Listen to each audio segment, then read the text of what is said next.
নিয়ন্ত্রণ হারিয়ে সিগন্যালে দাঁড়িয়ে থাকা কন্টেনারের পিছনে ধাক্কা মারল অক্সিজেন বোঝাই 407 গাড়ি। জানা গেছে ঘটনাটি ঘটেছে সোমবার আনুমানিক বিকেল 3টে নাগাদ 16 নম্বর জাতীয় সড়কের সাঁকরাইল খাঁপাড়ায় উলুবেড়িয়াগামী লেনে।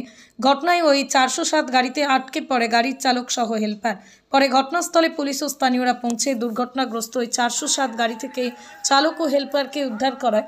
ঘটনার জেরেই ক্ষতিগ্রস্ত হয় ওই 407 গাড়িটি। পাশাপাশি বেশ কিছুক্ষণ যানজটের সৃষ্টি হয় 16 নম্বর জাতীয় সড়কের খাঁপাড়া এই অংশে। পরে পুলিশের সহযোগিতায় স্বাভাবিক হয় যান চলাচল।